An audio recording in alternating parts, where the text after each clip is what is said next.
네. 저는 예전에 이제 NH증권과 KB증권에서 스몰캡 애널리스트를 담당했었고요. 네. 2021년부터는 전자공시생이라고 하는 블로그를 운영하고 있습니다. 네. 그리고 최근에는 또 전자공시생 튜브라고 유튜브도 같이 하고 있고요. 유튜브도 하고 계시고. 네네. 그렇군요.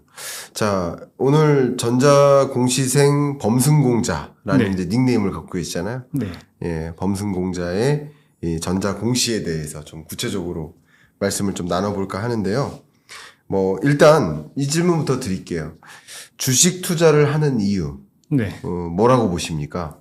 일단 투자를 하는 이유는 수익을 내기 위해서였죠. 네. 가장 큰 거는. 네. 그렇다면 저도 이제 책에서 드렸던 질문인데 투자자들은 수익을 내기 위해서 하신다. 그러면 수익은 어떻게 낼까요? 라고 네. 또 여쭤보거든요. 네. 그러면 결국은 주가가 올라야 된다라는 거잖아요. 네. 그럼 주가가 오르는 것은 무엇일까요? 라고 또 책에서 질문을 드렸는데 주가가 오르기 위해서는 누군가가 사줘야 된다. 더 비싼 가격에. 그렇다는 건 더 비싼 가격에 누가 왜 사줄까를 연구를 해야 된다는 거죠. 네. 근데 그렇게 이제 제가 고민을 해봤을 때 크게 이제 세 가지 부류로 나뉘더라고요. 네. 그러니까 차트를 보고 투자하시는 분들이랑 네. 그다음에 모멘텀을 보고 투자하시는 분들이랑 음. 그다음에 회사의 가치를 보고 투자하시는 분들 네. 이렇게 이제 구분이 되더라고요. 네. 그러면 이분들에게 이제 어떤 매력을 어필할 수 있다고 하면 그 매력을 미리 캐치할 수 있다 그러면 주식을 사서 내가 수익을 낼 수 있겠구나라고 네. 생각할 수 있는 거죠. 그런데 이게 차트라고 하는 건 내가 미래를 예측하는 게 굉장히 어렵고 예. 그다음에 모멘텀이라고 하는 것도 이제 테마나 어떤 그 굉장히 뉴스나 이런 것들이 나와야 되는데 그런 것들을 예단하기는 사실 개인 투자들은 쉽지 않죠. 네. 그래서 개인적으로 봤을 때는 이거는 이제 가치 투자 측면에서 보면 가치 투자자는 회사가 저평가되어 있을 때 여기에 대해서 매력을 느끼기 때문에 저평가되어 있는 기업을 미리 찾아서 선점하는 것은 충분히 가능하겠다라는 이제 생각을 좀 갖게 됐고 그걸 기반으로 봤을 때 이제 투자에 접근하기에는 전자공시가 굉장히 좋다라고 판단한 거죠. 좋습니다. 자, 그런 관점에서 이제 전자공시로 여러분들이 전자공시를 활용해서 주식 투자를 하는 방법에 대한 그런 여러 가지 인사이트를 이 책에 많이 담아 주셨는데 네. 그 인사이트를 가지고 좀 하나하나 좀 들어가 보도록 하겠습니다. 네. 최근에 엔비디아 정말 많이 올랐잖아요. 그렇죠. 네. 그러면 가치 투자라는 관점에서 네. 저자님은 또 어떻게 해석하고 계신지가 좀 궁금하거든요. 지금 현재 시점으로 봤을 때 엔비디아가 가치 투자자한테 매력을 소구할 수 있냐라고 본다 그러면 그럴 가능성은 굉장히 낮다고 보고 있거든요. 네. 저는 이제 책에서 키워드를 이따가 말씀드리겠지만 이 주가라고 하는 건 미래 이익 성장률에 대한 함수라고 생각을 하기 때문에 네. 미래 이익의 성장률이 유지가 되거나 또 상승할 수 있느냐 이게 굉장히 중요하다고 보고 있는데 엔비디아는 미래 이익의 상승률은 여기서 추가적으로 올라가기는 어렵다라고 보고 있어요. 네. 그러니까 이익 자체는 증가할 수 있겠지만 그 이익의 증가하는 속도는 이미 둔화되고 있는 게 보이는 거고 네. 그게 만약에 이익률이 조금이라도 삐끗한다 그러면 주가는 언제든지 꺾일 수 있다고 보고 있거든요. 네. 그러니까 현재 시점에서 이 회사가 싸다라고 볼 수는 없는 거죠. 네. 하지만 이 회사가 여전히 성장할 수 있고 모멘텀이 있다라고 볼 수 있다고 한다면 모멘텀 투자한테는 소구할 수 있는 거고요. 그러니까 제 입장에서 이 회사의 밸류를 봤을 때는 굉장히 싸다라고 평가하기는 조금 애매합니다. 네. 가치 투자라는 관점에서 그렇죠. 그렇게 평가를 하시네요. 네. 그러면 이렇게 보시는 거네요. 그러니까 지금 말씀하시는 이익이 영업이익인 것 같은데 그렇죠. 매출액이나 영업이익 같은 이 엔비디아의 실적을 보면 실적은 앞으로도 증가할 수 있다라고 이제 판단하고 계시는 것 같아요. 네네. 저도 그 부분은 동감합니다. 근데 그 실적의 증가율 자체가 네. 뭐 최근 실적 증가율이 예를 들어 100%다. 네. 근데 앞으로도 100% 수준 혹은 100% 이상을 유지하기는 어렵다. 그렇죠. 실적은 증가하겠지만 네. 그 증가율이 100%에서 뭐 50%, 40% 이렇게 떨어질 수 있다. 그렇죠. 그렇기 때문에 가치 투자라는 관점에서는 그렇게 긍정적이라고 볼 수 없다. 이런 그렇죠. 말씀이시네요. 네, 맞습니다. 가치 투자 관점에서 보면 그 실적의 증가, 그러니까 실적이 움직이는 그 흐름을 그래프로 그리면 실적 증가세 하고 또 엔비디아의 주식의 주가 상승세를 보면 지금까지는 실적 증가세가 좀 더 빨랐었던 것 같거든요. 네네.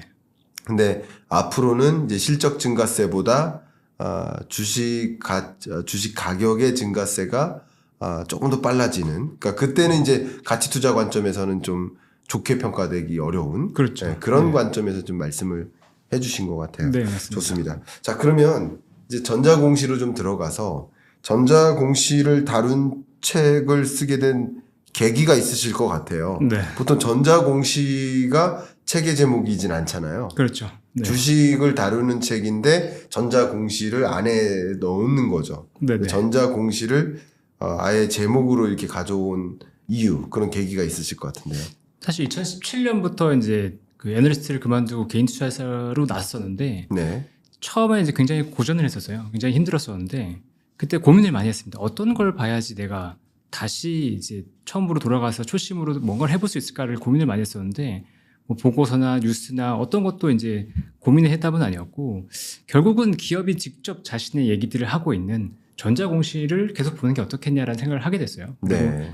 지금 이제 2024년이니까 21년부터 거의 한 3년 정도를 매일같이 전자공시를 다 보고 있고 네. 블로그에 제가 좋게 보는 전자공시 관련된 기업들을 올려놓고 있는데 그렇게 전자공시를 보다 보니까 공시의 어떤 흐름 같은 게 느껴지더라고요.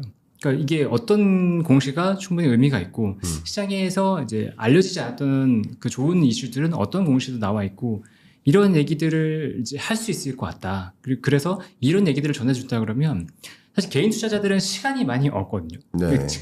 직장인이시고 낮에도 이런 HTS 같은 것들을 계속 볼 수 없기 때문에 그런 잠깐 하시는 분들이 모멘텀 투자나 차트 투자를 한다 그러면 굉장히 위험해요. 오히려 그 시세를 따라갈 수 없기 때문에 그러면 롱텀으로 봤을 때 충분히 시간을 갖고 공부를 해서 투자할 수 있는 만한 방법이 다른 것보다도 이제 전자공시를 활용하는 게 가장 저는 유리할 거라고 봤었거든요. 네. 그래서 이 전자공시를 다루게 됐고 이 안에는 이제 투자의 기초부터 해서 이거 전자공시를 어떻게 보고 어떻게 활용할 수 있는지까지 다 적어놨습니다. 그러니까 이거 한 권에 보면은 뭐 투자를 성공하신다라는 건 아닌데 적어도 투자의 방향성은 충분히 읽을 수 있게끔 구성을 해놨다고 보시면 돼요.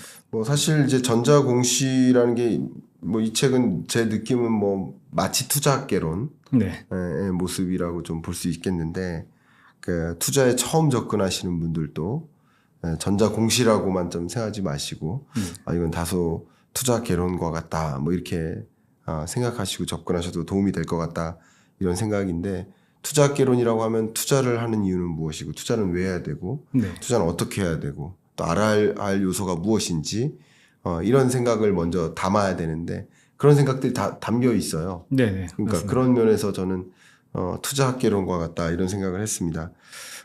또 전자공시는 뭐 자주 이런 표현들이 있는 것 같은데 보물지도와 같다. 네, 네. 어떤 면에서 그런 말씀을 하셨는지 궁금합니다. 일단 전자공시 속에는 우리가 이용할 수 있는 굉장히 큰 보물들이 실제로 존재합니다. 그리고 우리가 그 보물을 잘 사용을 하면 투자에서 큰 수익을 낼 수 있죠. 그런데 왜 보물지도라고 표현했냐면 보물지도를 예를 들어서 누군가한테 어린아이에게 주어진다고 해서 그 어린아이가 보물을 취득할 수는 없거든요. 네. 그러니까 이 보물지도를 일단은 볼 수 있는 방법을 알아야 돼요. 독독법. 네. 지도를 읽는 방법을 알아야 될 거고 그다음에 이 지도가 어디에 위치인지를 알아야 돼요.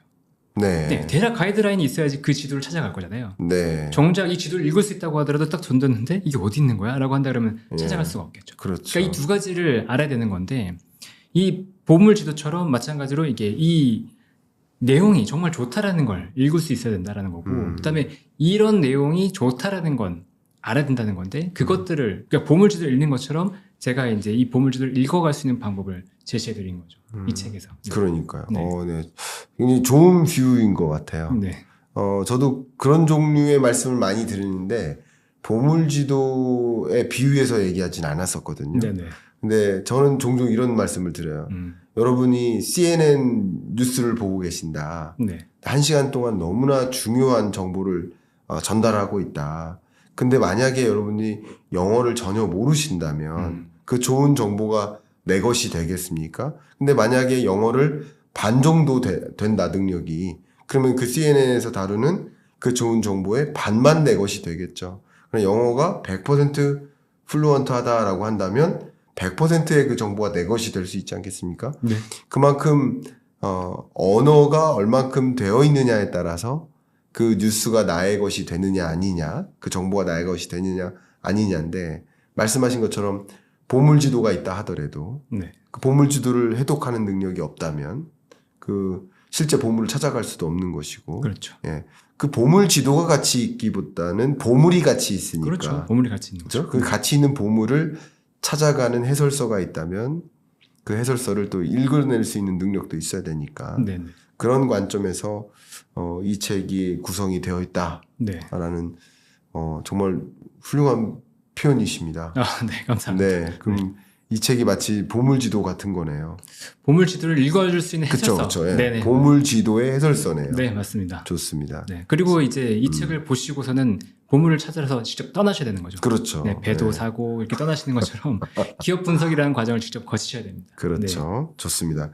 그런 접근을 하십니다. 그러면 이제 뭐 워런 버핏도 떠난다는 한국 주식, 예, 이 한국 주식도 지금 말씀하시는 접근으로의 네. 그 가치 투자 네. 가능합니까? 어떻게 생각하십니까? 일단은 가치 투자의 정의에 대해서 같이 한번 논의를 해볼 필요가 있을 것 같은데 네. 가치 투자 이꼴 장기 투자라고 혹시 생각하시나요? 반드시 그런 건 아니라고. 네, 그렇다고 생각한다면 국내 투자는 적합합니다. 네. 네, 그런데 가치 투자가 내가 신경 쓰지 않고 장기 투자를 해야 된다 그러면 부적합할 수 있어요. 네. 근데 이거는 한국 시장이 안 좋고 디스카운트를 받기 때문이 아닙니다. 네. 한국 시장의 특성 때문에 그래요. 예. 뭐 예를 들면은 한국은 수출 기업에 그러니까 수출을 주도하는 국가이고 수출 기업들이 당연히 많죠. 그러니까 대외 변수에 굉장히 취약하고 흔들림이 심합니다. 네. 내수 시장이 작다 보니까 안정성이 떨어져요. 네. 그런 시클리컬 중심의 산업에서 당연히 장기적으로 무조건 주가가 우상향할 수 있을 거라고 기대할 수는 없다는 거죠. 네. 그러면 미국 시장은 좋잖아. 미국 시장 항상 올라가잖아. 지수는 좋잖아라고 말하는데 미국 시장에서 자동차 기업이 항상 좋았나요? 그렇진 않아요. 항상 좋은 건 아니죠. 그렇죠. 예. 미국에서 개솔린 자동차 업체들이 좋지는 않았거든요. 내연기관차들이. 그리고 US 스틸 주가가 좋았나요? 2007년 고점에서 지금 무너졌는데 회복하지 못하고 있습니다. 그러니까 똑같아요. 이게 시클리컬 쪽으로 접근하는 기업들은 그 산업이 명멸했을 때 무너집니다. 근데 미국의 지수가 좋은 건 이 글로벌 시장을 선도하면서 나갈 수 있는 기업들이 존재하기 때문인 거죠. 네. 그러면 가치 투자 질권에서 다시 봤을 때 가치 투자라고 하는 건 이 기업이 이익이 성장할 수 있는 모멘텀을 미리 찾아보고 그 기업을 선점해서 수익을 낸다는 관점에서 본다 그러면 우리나라는 충분히 매력이 있습니다. 왜? 반대로 생각하면 이 시클리컬 사이클이 굉장히 명확하기 때문에 저점에서 이 기업을 매수한다 그러면 오히려 단기간에 큰 수익을 거둘 수도 있거든요. 네. 예를 들면 코로나 직후에 전 세계에서 가장 퍼포먼스가 좋았던 나라가 우리나라거든요. 왜냐하면 시클리컬 기업이 많기 때문에 이렇게 꺾였다가 반등하는 구간에서 수혜를 보는 기업들이 굉장히 많기 때문에 뭐 대표적으로 금호석이라든가 효성 TNC 같은 기업들이 굉장히 주가가 퍼포먼스가 좋았잖아요. 그런 것처럼 이익이 성장할 수 있는 모멘텀을 시클 쪽에서 찾는다 그러면 기회는 충분히 있습니다. 그래서 우리나라가 가치 투자를 적합하지 않다라고 판단하는 거는 저는 그건 아니라고 봐요. 네. 네. 좋은 의견이십니다. 그 가치 투자 한국도 적합하다. 그래서 한국 주식 투자하시는 분도 또 가치 투자적인 접근, 네. 특히 전자 공시를 활용한 네.